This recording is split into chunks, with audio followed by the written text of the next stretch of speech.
It's time for Life Engineering, processes that combine science, wisdom, and spirituality to build a life of alignment. Joining Dr. Pat is your host, Gabriela Embon, bringing you bi-weekly wisdom nuggets, your step-by-step guidance to build a life of no regrets. Stay tuned as they uncover powerful processes for you to realize your true potential. Are you ready for some magic wisdom? Life Engineering starts now. Wow. Hey, everybody. Welcome to the show. I get to take this journey with the most incredible Gabriela. And today we have been talking about engineering for so many parts of our lives. I love this idea because think about it. All of you are engineers. You may not think you are, but you are. Trust me when I say this. If you're thinking, maybe you're listening to this and you're thinking, maybe, how am I an engineer? I got to raise 3 kids. I got to go to a job. I got to uh, wait till we do that show and you'll find out. But today, prosperity. If I were to tell you there's a way to engineer for your prosperity, you'd probably think, sign me up. Well, that's what we're doing today. Gabriela, thank you so much for this topic. Let's talk about what this means. If we say, all y'all out there, if you listen to this show, you too can engineer for prosperity, right? Absolutely. We want everybody to think like an engineer because you know what it allows us to do? To demystify the process and realize that there are very practical steps that we can take that everybody can do and not, fall back into our feelings and do I deserve this? Just, okay, let's take one step at a time and we'll get there. So it's such a pragmatic way of looking at life and not allow our emotions to get involved. Somebody asked me, how do I process my emotions? So feel them. Yeah. You know, you are allowed to feel that you don't want to do what you need to do, but one thing is to feel it, the other is to act. So the engineering component separates the feeling from the acting. And that can be a great advantage Yeah. when our feelings are, holding us back. So this is what today is all about, engineering for prosperity. And I want to start by sharing with you, Dr. Pat, because the other day, we were driving and my son asked me if I believe, he was sharing with me some mystical stories he was reading about. He said, do you believe in angels and falling angels? That's what he asked me. Now he's 15, okay? So I told him, I do. And then I thought to myself, I didn't say that to him, but I thought to myself, how narrow-minded do I need to be to think that the only thing that it truly exists is what my eyes see. Only what my eyes see is real. If we had that mindset, we wouldn't discover Right. new galaxies and new places and anything, right? So I told him that I believe the world is vast and we only have a little bit of evidence of a tiny part of it. I said, but what's more important for me, I told him, is not the question whether things exist or not. By default, I believe everything exists. Why wouldn't I? What is more important is what we focus on, because what we focus on, we attract. Yeah. Right? I love that question that came from him. I love that question. And I love the way you thought about it. Because if we stay with what you just said for just a second, if we stay for the idea with the idea that there's only thing that exists is what we see, that would crush imagination. There would be no imagination. There'd be no Einsteins. There would be no creation of a No vision to go to. engineering. No, right. There would be no engineer. Oh no. But that's true, No right? visionaries, right? No No visionaries. engineering. Right. Absolutely. Right. Oh, and by the way, we might as well wipe out the entire spiritual world, Yeah. right? But I love the question. See, prosperity fits into the same boat because when people can't see a prosperous life for themselves, then they can't see how to engineer it That's right. because they don't believe, they don't see it, they don't have a vision. But you have taught countless people that by looking through the lens of engineering, we could carve out a blueprint And prosperity is just one part of those things that many people desire, right? That's right, because engineers use science and universal laws to create. And here we're going to be talking a lot about universal laws, right? I mean, to create in the physical form anything, including prosperity, all we need is our mind and our heart. Why? Because our thoughts, our feelings, our beliefs are the design for the creation in to bring things into reality. So again, everything exists, but how do I attract that? How do I form that into physical manifestations that I can enjoy and see, right? So it's the use, engineering for prosperity is the use of that principle, thoughts and feelings. Mind and heart is the coherency between mind and heart to create prosperity. And it, like I said before, the word engineering also implies that you accept to create, first of all, and to engage in aligned effort and course correction.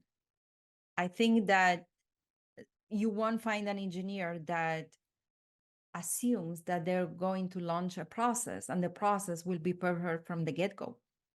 It is implied that we're going to have to measure, we're going to have to course correct, we're going to have to improve, we're going to have to stop to do some maintenance. It's part of the way we think. And that's why I believe everybody could benefit from thinking that way. So we don't go, oh, I tried once, it didn't work, I'll quit. Right? And many people expect to get results without putting effort. When we're not talking about struggling, we're talking about effortlessly effort. What is that? What is effortless? Because, oh, I want to attract effortless. Does it mean I do zero? Not really. No, That's no. kind of delusional, right? What it means is that whatever I do, it doesn't feel like an effort, but I still do. So working with universal law is possible, and it allows us to take action without feeling that is an effort. Yeah, yeah. I love this because you see, here's the thing. You see, a lot of times when we talk about engineering, people pick up their hands. I am a mechanic's daughter. So let's just start with that. So I understand the idea of engineering, but I'm talking about, I'm talking about engineering a car, right? How to build a car. We build cars from nothing. We built motorcycles from nothing. My dad, like in the living room. Okay. Um, but we learned the process of that. But it didn't start with the car. It started with an idea. And I want to be very clear about this because even idea creation takes effort. Of course. Sometimes people say, I don't know what I want, so I'm not starting. So let's go over the creative Yes, process let's do it. of engineering for prosperity. Yes, let's So do it. there are 3 steps, basically, okay? Or maybe the last one is having 4 steps. The first one is know what you want and why you want it. What is your goal? What do you want and why? And why is not the first why that comes to your mind. It's actually a digging process of asking why so many times until you actually get to the core feeling that you are looking for. So starting with the what, some people say, yeah, but I don't know what I want. So practical tip, if you don't know what you want yet, then focus on the feeling you want. And everybody knows how they want to feel. If you cannot design your vision in details of what it means, what you're doing, what you're having, then design it in how you're feeling. Okay? So if you start with how you're feeling, your brain is going to help you form that into a goal, a vision, an ideal life of how you create it. It would say, okay, you want that feeling? This is what will create that feeling for you. So get clear about the what, and then once you have your goal in mind, think about why do you want that? And you will have an answer. And once you have that answer, ask again, but why do I want that? And ask that as many times as you can, at least 5, 6 times, to get to the root of what is that you're truly, truly looking for. And that's your deepest motivation. If we are not aware of our deepest motivation, it's difficult to persist and continue taking action. It's difficult to commit, right? We don't commit to goals, we commit to ourselves. A goal is outside of me, is creating something, having something, experiencing something. The why is within me. When I commit, I don't commit to that external goal, I commit to myself. I need to find within myself what's that internal what. The internal what is actually the why. Yeah. I love this because, I think many people right now are really doing this, but they don't really have this process you're laying out. Because I'm going to say it again, this is a blueprint. And, when you can understand the mechanics of a blueprint, then you put one foot in front of the other and off you go. And I think this is one of these things, prosperity, if you could comment on this, is just comment on the challenges for this, because I find that prosperity conversations are really difficult for some people and very easy for another. Not everybody has had the opportunity I have. In the 90s, I was just lost. I was just doomed. I mean, I packed myself up and I moved across the country, and like people are like, why? What are you doing? Why are you? I'm like, I don't know. I just packed it up and I moved to Seattle. But I did know. But I did know inside. But we're not trained to tap into that part of ourselves, Gabriela, that allows us to say, oh my gosh, I've always wanted to be on the West Coast. But we don't allow ourselves. And so therefore, then we don't visualize it, then we don't voice it. Can you talk about some of the, what the heck do we have to avoid so that if you're like me, you don't pack you're just like, oh no, I'm not going to pack my car up and go. You stop. What should we avoid here? I think first of all, if we talk about prosperity, I forgot to mention, if you want more money, clearly prosperity, be clear about what do you want to do with that money, first of all. I always say money without a designation leaves. So that's one. But what you want to avoid is asking the when and the how. You want to avoid asking when and how. You want to focus on asking, what do I want? If you are not clear, then ask, how do I want to feel? And then get that internal what, which is by asking the why. Yeah. Sometimes you have a feeling you have to do something. You had the feeling you have to pack and go. Yes, I did. And this is more about trusting your intuition, that the what has not been revealed yet, but you're being pulled. Yeah. Probably because you were clear about how you want to feel. I think that when you say, I didn't know why I'm moving to Seattle or what do I want in Seattle, but you knew how you want to feel. Exactly. And when you know how you want to feel, this is the power of focusing on the what and the why. The how and the when will present themselves. Yeah. That's why I say avoid focusing on that. Focus on the what and the why, even if it's a feeling, and watch the magic, because in your case, it feels like it presented itself. You got that idea that you want to move there without knowing why yet.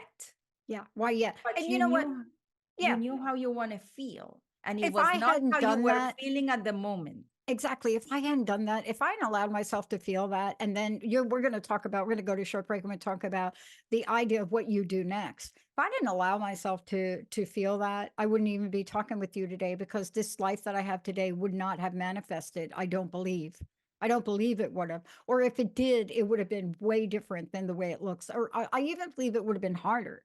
But when we come back, we're going to talk about what happens if you do follow this. What are the next steps? Was it enough for me to just feel that? Or did I have to do so? How many of you are feeling something right now? Like, I really feel like I need to ask my boss for a raise, or I really feel like I really want to go on that date, or I really feel that I could possibly manifest a self business, become an entrepreneur. I can feel that right now. But what if you haven't done anything? Let's take a short break when we come back. That's where Gabriela comes in next, because this is how we engineer prosperity. You must start somewhere. If you deny that feeling, you deny your vision. Let's take a short break. We'll be right back.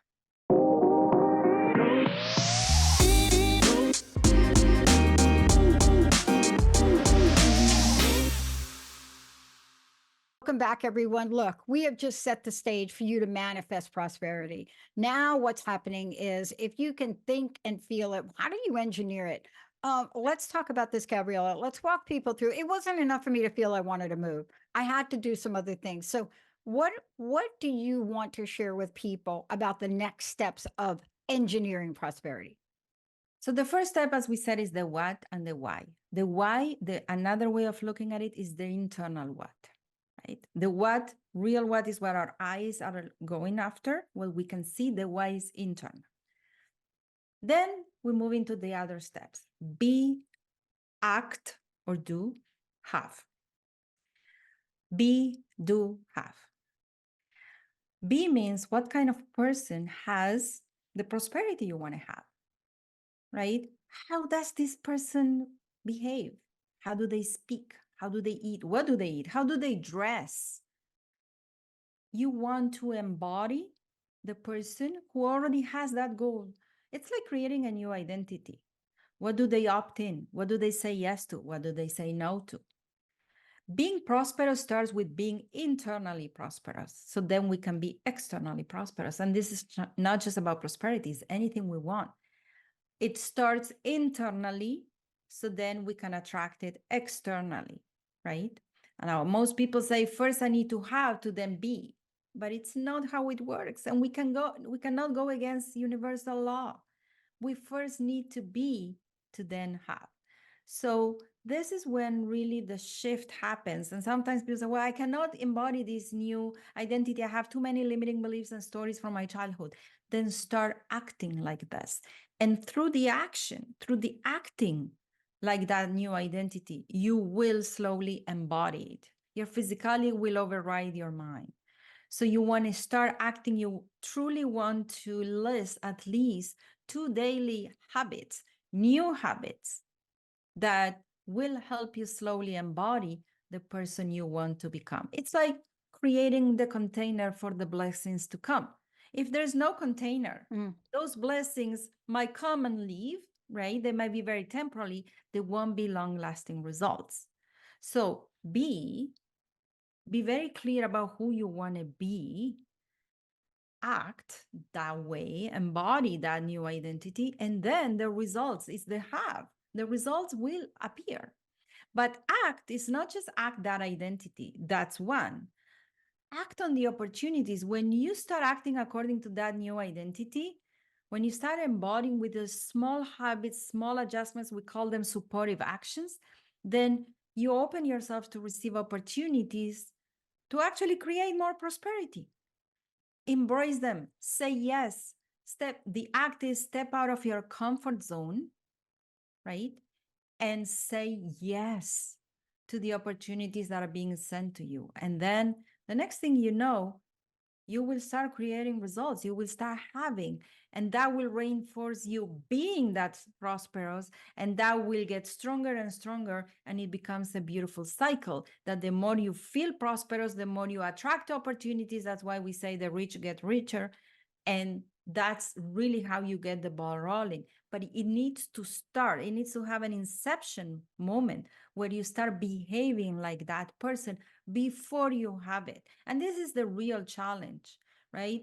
Is to avoid focusing on when this is going to happen, how this is going to happen, and really take that first leap of faith, like any visionary, that if you act according to universal law, like any engineer, if I apply this science, it will happen. Yeah. And going against the common default belief, I first need to have to then become. Most people act in that direction, right? Like in the fisherman, remember the fisherman story we share? Yeah. I first need to be wealthy to then, spend time with my family and sleep siesta. Yeah.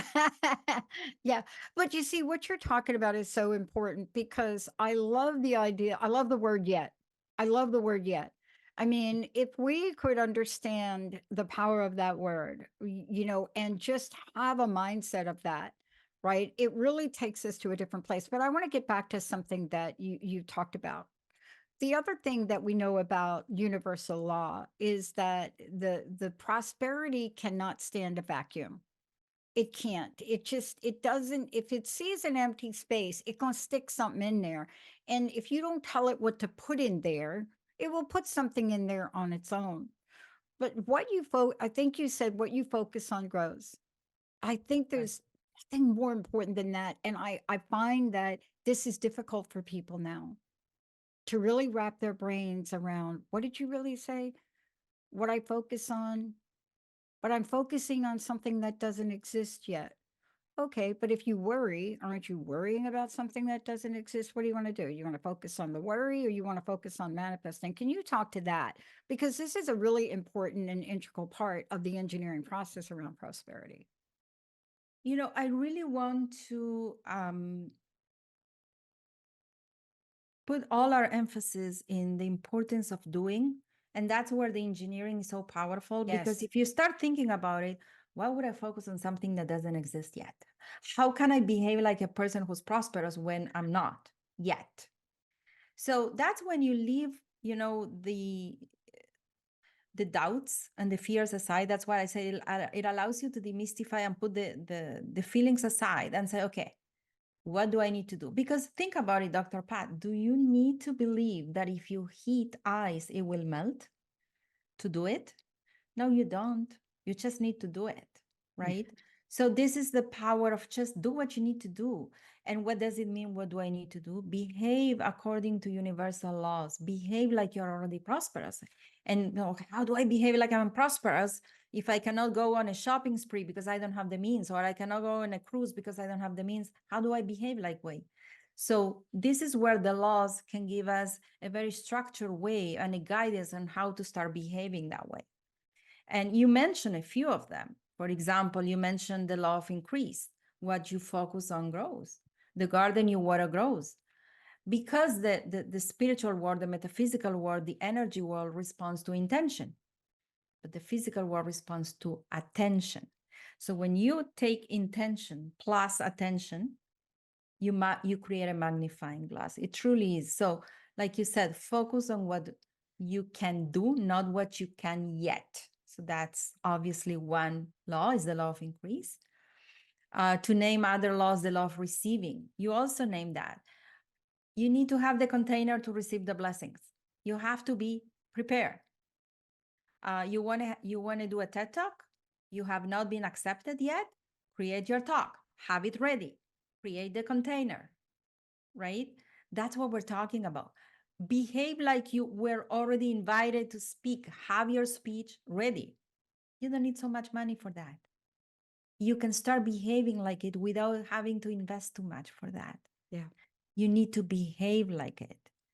How much you will receive will determine also by our capacity to receive and the space that we have. You want a bigger family? Well, maybe you need to have more space. You need to rearrange your house. You need to clean up your house. That's another law. Then we have the law of compensation. I love this one. You receive the value that you provide. We don't need to be prosperous to provide value. That's for sure.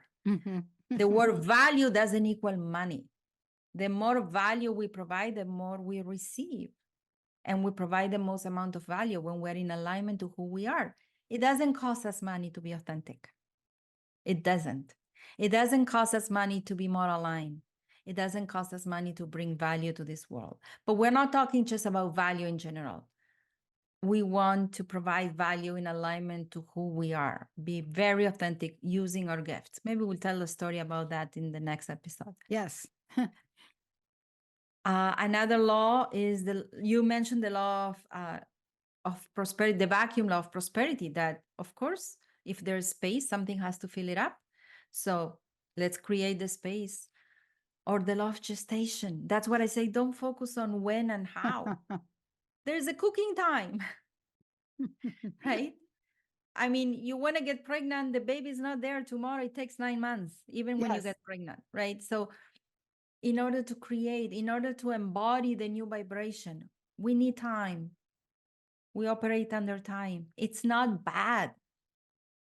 Everything we can imagine, everything the mind can imagine, It's how we're designed, is available to us at the right time. Yeah. Yeah, I love this because time is a man-made, person-made, let's just call it human-made idea. Time is a human-made construct. If we didn't have the construct of time, can you imagine what this world would be? We wouldn't think Yes. about time. We wouldn't think about, it really plays havoc. But I love what you're talking about today. And I love how important it is. Look, if you want to do a TED Talk, go to a TED Talk. If you've never been in the audience of a TED Talk and you want to give a TED Talk, go. Watch what happens behind the scenes. Go to a TED Talk. What you're sharing, these are principles that people can pick up and do right now. They can do this right now. If you really want a prosperous life and you have a vision of prosperous physical things in the world, like let's say a building. Like I grew up in New York. And my gosh, we knew that, if you wanted to be about prosperity, where did you go? You went to Wall Street. You went to the buildings on Wall Street. You dressed up for them. And these are the things you can do. I love that you're focusing on doing, because it doesn't cost you anything to get on a bus, go to the building that you want that job in, and sit there and get coffee. Right? Okay, it's going to cost you a little bit. The effort is not in the doing. The effort is letting the emotions be. Letting it be. Do anyway. It's overcoming the mindset. So the question is not, is it possible? Does it exist? Of course it is possible. If you can think about it, it's possible. That's the definition of manifesting, is to show. The unseen becomes seen. It is possible. What you focus on is seen. But you need to drop the once I have this, I'll become. You first become the be, then the act like it, and then the have. So be like it, embody that new you, the new version of yourself, act. The opportunity, once you start embodying, opportunities will come your way. Let's be very clear. Act on it, and then you will have. And the more you have, the be becomes stronger. And then you enter that beautiful cycle. But it all starts with a leap of faith and courage to allow yourself to be before you have. Gabriela, thank you so much for today. Again, tell people how they can find out more about you. Thank you, because I know we're going to continue the next phase of this. So thank you so much. How do people find out more about you? Thank you, Dr. Pat. Coachingacademy.net. This is where they can find us. And for all of you out there, please take to heart what she's saying. This is something you can do. Please go back and listen to parts you've missed of this, because if you're looking at Gabriela and you're looking at me today, we have done this. We have practiced it. It's really why we're here today. You can be where you want to be. We'll see you next time. You have been listening to Life Engineering, processes that combine science, wisdom, and spirituality to create a life of alignment on TransformationTalkRadio.com. Join host Gabriela Embon and Dr. Pat every first and third Tuesday at 11 a.m. Pacific for bi-weekly wisdom nuggets on how to create your perfect synergy between your mind, body, and spirit in order to realize your true potential. For more information, visit Gabriela at coachingacademy.net.